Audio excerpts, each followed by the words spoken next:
ഒരു ബാങ്കിന്റെ മ്യൂച്വൽ ഫണ്ടിൽ നിക്ഷേപിക്കാൻ ഒരാൾക്ക് ആ ബാങ്കിൽ അക്കൗണ്ട് ആവശ്യമുണ്ടോ എന്ന് പലരും ചോദിക്കാറുണ്ട്. അപ്പോൾ ഒരു മ്യൂച്വൽ ഫണ്ടിൽ എങ്ങനെ നിക്ഷേപിക്കണമെന്ന സംശയം നിങ്ങൾക്കുണ്ടെങ്കിൽ ഏതെങ്കിലും ബാങ്കിൽ ഒരു അക്കൗണ്ട് നിർബന്ധമായിട്ട് നിങ്ങൾക്കുണ്ടായിരിക്കണം. അത് ഏത് ബാങ്കിൽ വേണമെങ്കിലും ആകാം.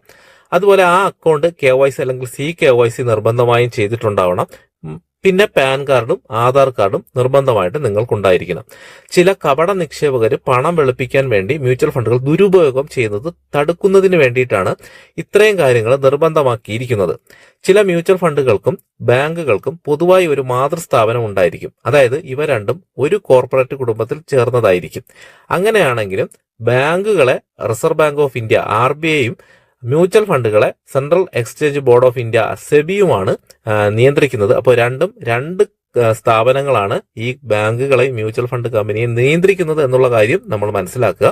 ഒരു പ്രമുഖ ബാങ്കിന്റെ പേരുള്ള ഒരു മ്യൂച്വൽ ഫണ്ട് നിങ്ങളുടെ സ്ഥാപനത്തെ നിങ്ങൾ സമീപിച്ചാൽ ഇവ രണ്ടും സ്വതന്ത്രമായി പ്രവർത്തിക്കുന്ന രണ്ട് സ്ഥാപനങ്ങളാണ് എന്ന കാര്യം നിങ്ങൾ ഓർമ്മയിൽ വച്ചിരിക്കണം. ഒരു ബാങ്കിന്റെ സഹസ്ഥാപനത്തിന്റെ മ്യൂച്വൽ ഫണ്ടിൽ നിക്ഷേപിക്കാൻ നിങ്ങൾക്ക് ആ ബാങ്കിൽ സേവിംഗ് അക്കൗണ്ട് ഉണ്ടാകണം എന്ന് യാതൊരു നിർബന്ധവുമില്ല. ബാങ്കുകളും വിതരണക്കാരായിക്കൊണ്ട് തങ്ങളുടെ ഉപഭോക്താക്കൾക്ക് വിവിധ മ്യൂച്വൽ ഫണ്ടുകൾ വിറ്റഴിക്കാറുണ്ട്. അവർ വിപണിയിലുള്ള എല്ലാ മ്യൂച്വൽ ഫണ്ടുകളും വിൽപ്പന ചെയ്ത് കൊള്ളണമെന്നുമില്ല.